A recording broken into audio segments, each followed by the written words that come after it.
Famous TV reality show big boss सहित कई show में बतौर क्रिएटिव हेड अपना जादू बिखेर चुके लव पालीवाल इंदौर से ही जुड़े हुए हैं। इंदौर में मीडिया से रूबरू हुए लव ने बिग बॉस को लेकर कई अनसुनी बातें भी साझा की। 2007 की बात है। करियर को शुरू हुए 2 साल ही हुए थे और बिग बॉस सीज़न 1 में काम करने का मौका मिला। वो पहला सीज़न था, शो सेट हो रहा था। इंटरनेशनल सीज़न है, इंडिया में पूरा वर्कफोर्स इंडिया का था, बॉम्बे का था, तो सबके लिए नया था। बाइबल होती है उन लोगों के इंटरनेशनल शो में, आपको उसी स्टैंडर्ड और पैरामीटर्स के हिसाब से काम करना होता है। उसके हिसाब से शो डिज़ाइन हुआ, लोगों ने काम करना उस पे शुरू किया। अब हुआ ये कि एनडी स्टूडियो में सेट लगा, 15-20 दिन की ट्रेनिंग हुई। बिग बॉस एक आवाज़ है इंसान की आवाज़, लेकिन जब वो गूंजती है घर के अंदर तो लोगों को लगता है भगवान बात कर रहे हैं। और आप कितने भी बड़े स्टार हो, आपको वही फॉलो करना है जो बिग बॉस बोल रहे हैं। वो उनका अग्रीमेंट भी बोलता है, लेकिन आप बाध्य हो जाते हो क्योंकि वो आवाज़ किस तरह से बात करती है, वो आवाज़ क्या शब्दों का इस्तेमाल करती है और वो शब्द तो क्या कहना चाहते हैं आपको, वो आपको फॉलो करने होते हैं। तो टेस्ट एपिसोड जब बना तो उसमें मुझे मौका मिला, क्योंकि हिंदी भाषा का आपने अगर देखा है बिग बॉस में, तो बिग बॉस जो हैं अतुल कपूर साहब हैं, काफ़ी माने जाने माने वीओ आर्टिस्ट हैं वो। तो आज वो अलग बात है कि वो बिग बॉस की वजह से इतने जाने माने हो गए कि बाकी चैनल उनको बुलाते नहीं ज़्यादा, क्योंकि कोई एकदम से सुन के आवाज़ पहचान जाता है कि आप बिग बॉस की आवाज़ हो। सर थोड़ा सा आप समझ सकते हो ऐसा बात। टेस्ट एपिसोड के अंदर बात ये हुई कि कौन करेगा, कैसे होगा। तो मुझे बोला गया कि आप ये कार्यभार संभालिए, टेस्ट एपिसोड बनाना है, चैनल को देना है। और मुझे मौका मिला बिग बॉस वॉइस बनने का टेस्ट एपिसोड में, क्योंकि आपको वहीं पे हम लोगों ने कुछ जूनियर आर्टिस्ट, कुछ मेल फीमेल हम लोगों ने शो सेट में रखे।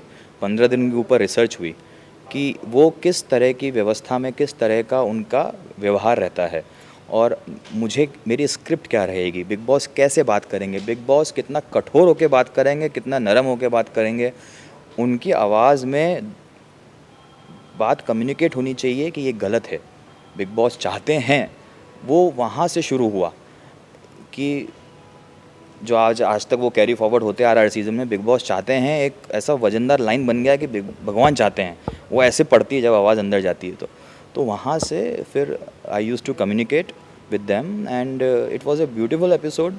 And because of the command in Hindi language I was having in my team, that opportunity came to me and it was a very well experience like TV industry में होने वाली casting couch को लेकर love ने बताया कि ये सिर्फ टीवी इंडस्ट्री ही नहीं, हर फील्ड में होता है। 100 बातों की एक बात, क्या होता है कि कास्टिंग काउच जैसी कोई चीज़ सिर्फ इंडस्ट्री में है, ये गलत है। कास्टिंग काउच जैसा जो आप बोलो वायरस बोल लो सोसाइटी में है, ये हर इंडस्ट्री में है।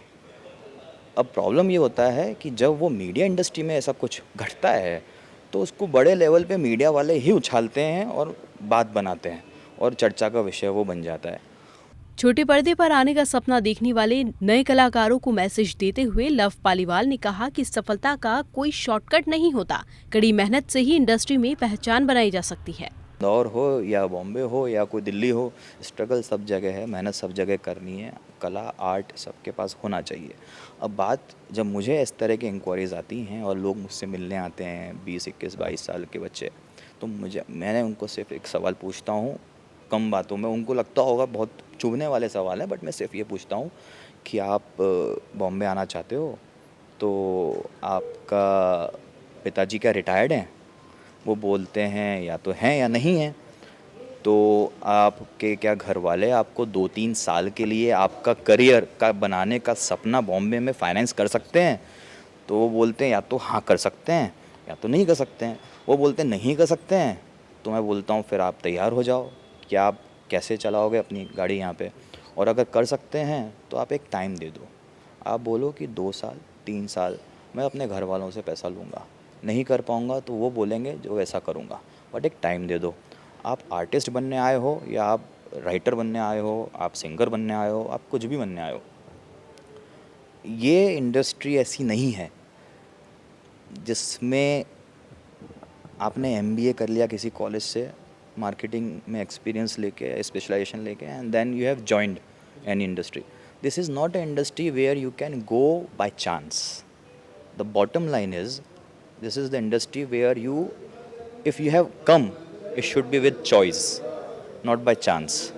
So अगर choice से आए हो बॉस तो कर गुजरोगे, और बाय चांस आए हो तो फिर आपको लौटना पड़ेगा पवेलियन जल्दी, और नहीं लौटोगे तो बहुत बुरा है, क्योंकि आप बाय चांस आए थे और आप आज तक उलझे हो कि ये इंडस्ट्री आपके लिए थी या नहीं थी.